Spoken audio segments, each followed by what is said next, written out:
ఐర్లాండ్తో జరిగిన 2 టీ20ల సిరీస్లో team India 0-2తో clean sweep అయిన సంగతి తెలిసింది. ఈ నేపథ్యంలో టీమిండియా మేనేజ్మెంట్పై తీవ్ర స్థాయిలో విమర్శలు వస్తున్నాయి.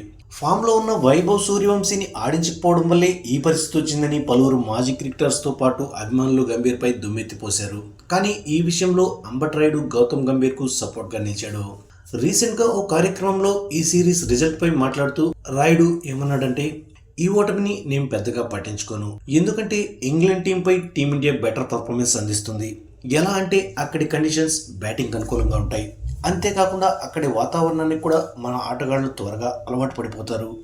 అయితే ఐర్లాండ్ తరహా పిచ్చెస్ భారత్లో ఉండవు కాబట్టి ఈ ఓటమికి బ్యాటర్స్ను మాత్రమే నిందించడం అన్యాయం అవుతుంది. మన బ్యాటర్స్ ఎక్కువగా ఫ్లాట్ పిచ్చెస్ పై ఆడడం అలవాటు పడ్డారు. అలాంటప్పుడు సడన్ గా ఐర్లాండ్ లాంటి కండిషన్స్ లో తమ ఆటను మార్చుకోవడానికి సమయం పడుతుంది. ఐర్లాండ్ వికెట్ పై ఆలస్యంగా ఆడాలి, బ్యాట్ స్వింగ్ ను అదుపులో ఉంచుకోవాలి. ఇలా సర్దుబాటు చేసుకోవడం చాలా కష్టం. అందుకే మన బ్యాటర్స్ ఫెయిల్ అయ్యారు. ఇక టీ20లో సుందర్ బాగానే బౌలింగ్ చేస్తాడు, కానీ అతని బ్యాటింగ్ ఫినిషర్ గా రాణించలేడు. మిడిల్ ఆర్డర్ లో అయితేనే రాణించగలుగుతాడు. ఫినిషర్ గా రాణించాలంటే స్పిన్ ఇంకా పేస్ ను సమర్థవంతంగా ఎదుర్కోవాలి.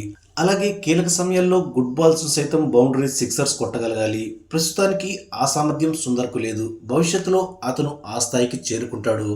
ఇక వైభవ్ సూర్యవంశీ విషయంలో మేనేజ్మెంట్ సరైన నిర్ణయమే తీసుకుంది. సూర్యవంశీ డ్రెస్సింగ్ రూమ్లో ఉండడం, భారత జట్టులో ఆడడానికి ఏం కావాలనే విషయాలను తెలుసుకోవడం ఒక మంచి లెర్నింగ్ అవుతుంది. ఈ మ్యాచ్ల నుంచి అతను చాలా విషయాలు నేర్చుకుంటాడు. తద్వారా అతనికి అవకాశం వచ్చినప్పుడు మరింత మెరుగ్గా రాణిస్తాడు. అలాగే ప్రస్తుతం టీంలో ఉన్న ఆటగాళ్లకు ఖచ్చితంగా అవకాశాలు ఇవ్వాలి. ఎందుకంటే వాళ్ళు భారత్ తరపున చాలా బాగా రాణించారు. వాళ్ళు ఈ దేశానికి వరల్డ్ కప్ అందించారు. కాబట్టి వాళ్ళను జట్టులో కొనసాగించాల్సిందే. అదే సమయంలో సూర్యవంశీకి కూడా అవకాశం లభిస్తుందని రాయుడు చెప్పుకొచ్చాడు.